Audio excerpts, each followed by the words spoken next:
ये बात तो हम सब जानते हैं कि अल्बर्ट आइंस्टाइन हिस्ट्री का सबसे बड़ा जीनियस था। इतना जीनियस कि वो अकेला ही हजारों साइंटिस्ट जितना दिमाग लगा सकता था। जो चीज़ इंसान समझना तो दूर की बात है, वो सोच भी नहीं सकते थे, आइंस्टाइन ने वो सोचा भी, समझा भी और उसको पूरी दुनिया के लिए आसान भी बनाया। अल्बर्ट आइंस्टाइन एक फिजिसिस्ट थे जिन्होंने थ्योरी ऑफ रिलेटिविटी E=mc² और फोटो इलेक्ट्रिक के लॉज बनाकर पूरी दुनिया को हैरान और परेशान कर दिया था, और इसकी वजह से ही इनको नोबेल प्राइज से भी नवाजा गया। इनकी एक्स्ट्रा ऑर्डिनरी सोचने और समझने की सलाहियत देखकर लोग समझते थे कि आइंस्टाइन के पास एक स्पेशल ब्रेन है जो हम आम इंसानों से काफी ज्यादा मुख्तलिफ है। इस बात का खुद आइंस्टाइन को भी अंदाजा था, इसलिए इसकी वजह से वो नहीं चाहते थे कि उनके मरने के बाद उनके किसी भी बॉडी पार्ट पर रिसर्च की जाए, बल्कि उन्होंने तो ये इंस्ट्रक्शंस दे रखी थी कि मरने के बाद इनकी बॉडी को जलाकर राख कर दिया जाए। लेकिन फिर वही हुआ जिसका आइंस्टाइन को डर था। 18 अप्रैल 1955 को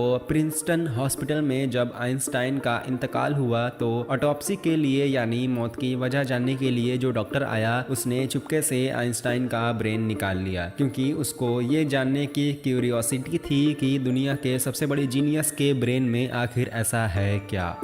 द रियल बेस की वीडियोस में एक बार फिर से खुशामदीद। डियर आइंस्टाइन का ब्रेन चुराने वाला डॉक्टर थॉमस हर्वी थे, जिनको अपने साथ होने वाले अंजाम से ज्यादा इस स्पेशल ब्रेन को स्टडी करने में इंटरेस्ट था। कुछ दिनों के बाद जब प्रिंसटन हॉस्पिटल को डॉक्टर हार्वी की इस हरकत का पता चला तो उनको अपनी जॉब से हाथ धोना पड़ा। लेकिन डॉक्टर हार्वी आइंस्टाइन के बेटे हांस अल्बर्ट से जैसे तैसे करके ये परमिशन लेने में कामयाब हो गए कि वो उसके बाप के स्पेशल ब्रेन के अंदर छुपे राजों से पर्दा उठाकर उसको दुनिया के सामने लाना चाहते हैं। इस दिन के बाद से इस ब्रेन का शुरू हुआ एक लंबा तरीन सफर। डॉक्टर हार्वी एक पैथोलॉजिस्ट थे जो सिर्फ पोस्टमार्टम करना जानते थे। ये उनका सिर्फ ख्याल था कि वो इतने बड़े जीनियस के ब्रेन पर रिसर्च कर पाएंगे। अब कंडीशन ये थी कि डॉक्टर हार्वी प्रिंसटन हॉस्पिटल की जॉब से भी हाथ धो बैठे थे और अपने पैथोलॉजिस्ट का औहदा भी। आइंस्टाइन का ब्रेन जो पहले ही डॉक्टर हार्वी प्रिजर्व कर चुके थे, वो इसको लेकर पेंसिल्वेनिया के शहर फिलाडेल्फिया ले गए, जहां उन्होंने ब्रेन की कई फोटोज ली और उसको 240 छोटे छोटे पीसेस में काट कर हर पीस को अलग अलग जार में प्रिजर्व करके अपने बेसमेंट में छुपा दिया। इसी मसले को लेकर डॉक्टर हार्वी का अपनी बीवी के साथ कई बार झगड़ा होता रहता था, क्योंकि उनकी बीवी अक्सर ये धमकियां देती रहती थी कि वो इस ब्रेन को उठाकर कहीं फेंक देगी। एक दिन झगड़ा इतना बढ़ गया कि दोनों मियाँ बीवी को डाइवोर्स लेकर अलग होना पड़ा और डॉक्टर हार्वी ब्रेन लेकर कैंसिस के शहर विचिटा चले गए, जहां वो एक बायोलॉजिकल टेस्टिंग लैब में मेडिकल सुपरवाइजर की नौकरी करने लगे। और यहाँ वो अपने खाली वक्त में आइंस्टाइन के ब्रेन पर खूब स्टडी करने की कोशिश करते। इसके बाद कई बार वो अलग अलग जॉब छोड़कर मुख्तलिफ शहरों में ये ब्रेन लेकर घूमते रहे। कई साल गुजर चुके थे, लेकिन डॉक्टर हार्वी आइंस्टाइन के ब्रेन पर कुछ खास रिसर्च न कर सके। उल्टा उनका मेडिकल लाइसेंस ही कैंसिल कर दिया गया था और नौबत यहाँ तक आ गई थी कि उनको एक प्लास्टिक की फैक्ट्री में काम करना पड़ा। तभी उन्होंने पहली बार एक अच्छा फैसला किया। वो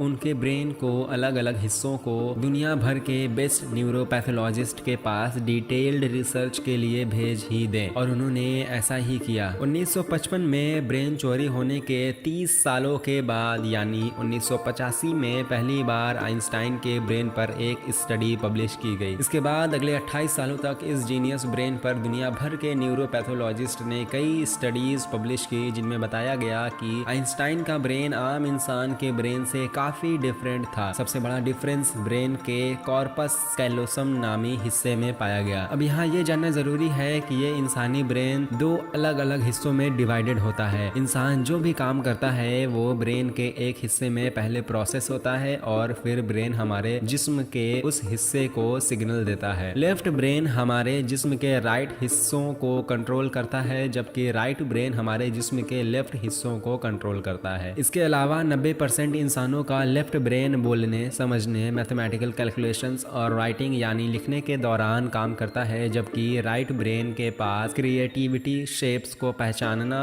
आर्ट और म्यूजिकल स्किल्स की जिम्मेदारी होती है। अब आप ये भी सोच रहे होंगे कि इन सब में कॉर्पस कैलोसम का क्या काम है। सपोज करें कि आप कीबोर्ड पर टाइपिंग कर रहे हैं या फिर मोबाइल फोन पर। इसी दौरान हमारे दोनों हाथ टाइपिंग करने में बिजी हैं। कुछ अल्फाबेट हैबिट्स हमारे सीधे हाथ टाइपिंग कर रहा है और कुछ उल्टा हाथ। टाइपिंग के दौरान आपके लेफ्ट हैंड से एक मिस्टेक हुई तो आपने फौरन अपना राइट हैंड इस्तेमाल करके उस मिस्टेक को इरेज कर दिया। तो इसका मतलब ये हुआ कि जब हमारे राइट ब्रेन से मिस्टेक हुई तो उसने लेफ्ट ब्रेन को फौरन सिग्नल दिया और वो मिस्टेक ठीक करवाई। ब्रेन के दोनों हिस्से आपस में जिस चीज के थ्रू कम्युनिकेट करते हैं उसको कॉर्पस कैलोजम कहा जाता है। और आइंस्टाइन का कॉर्पस कैलोजम आम इंसानों के मुकाबले कुछ ज्यादा ही बड़ा था, यानी उनका लेफ्ट और राइट ब्रेन का आपस में बहुत स्ट्रॉन्ग कनेक्शन था, जिसकी वजह से आइंस्टाइन एक ही वक्त में काफी कॉम्प्लेक्स प्रॉब्लम्स और सिचुएशंस को इमेजिन कर सकते थे। कॉर्पस कैलोजम के बड़े होने के अलावा आइंस्टाइन के ब्रेन का पेट्रोल भी आम इंसानों से काफी मुख्तलिफ था और रिसर्चर्स का मानना है कि इसकी वजह से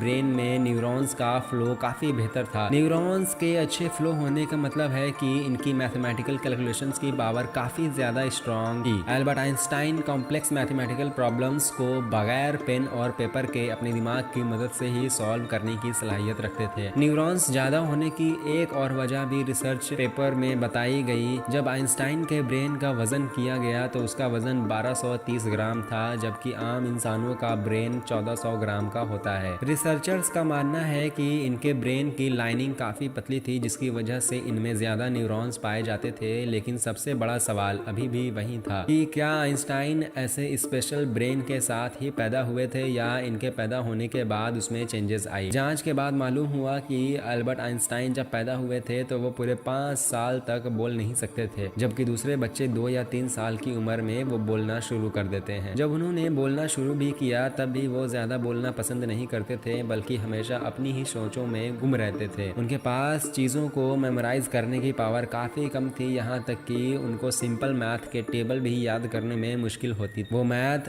और नंबर्स को लॉजिकल तरीकों से प्रोसेस करने के मास्टर थे, न कि उनको रट्टा लगाकर याद करने के। स्कूल लाइफ में बाकी हर सब्जेक्ट में आइंस्टाइन फेल होते थे, सिर्फ मैथ और साइंस वो वाहिद सब्जेक्ट थे जिसमें आइंस्टाइन के नंबर्स सबसे ज्यादा आते थे। जब एल्बर्ट आइंस्टाइन 12 साल के थे तब एक फैमिली टीचर अपनी जियोमेट्री की बुक इनके पास भूल गए। हैरत अंगेज तौर पर सिर्फ एक ही दिन में आइंस्टाइन वो पूरी बुक पढ़कर अपने जियोमेट्री के कॉन्सेप्ट क्लियर कर बैठे थे। न सिर्फ इतना बल्कि सिर्फ 14 साल की उम्र में ही वो इंटीग्रल और डिफरेंशियल कैलकुलेशंस के मास्टर बन चुके थे। मैथ और साइंस में इनकी इतनी स्ट्रॉन्ग ग्रिप थी कि वो जब क्लास में कोई सवाल पूछने के लिए हाथ खड़ा करते थे तो प्रोफेसर्स घबराने लगते थे, क्योंकि आइंस्टाइन के सवाल अक्सर टीचर्स के ऊपर से गुजर जाते थे। छोटी सी उम्र में ही वो यूनिवर्स के लॉस को वो एक छोटी सी ही इक्वेशन में बंद करना चाहते थे और यही उन्होंने अपनी जिंदगी का मकसद बना लिया था। 26 साल की उम्र में आइंस्टाइन ने 4 रिसर्च पेपर पब्लिश की और करके पूरी दुनिया को हैरान में डाल दिया और इसी वजह से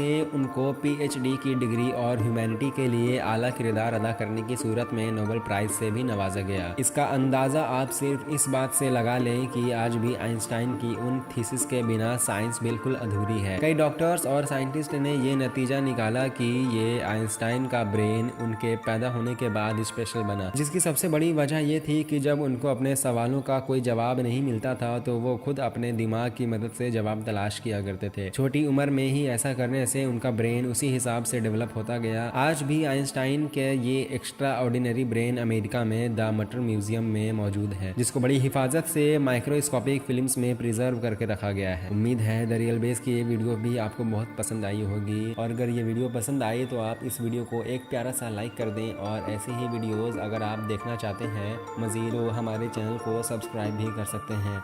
मिलते हैं नेक्स्ट वीडियो में किसी नेक्स्ट टॉपिक पर, तब तक के लिए खुदा हाफिज़।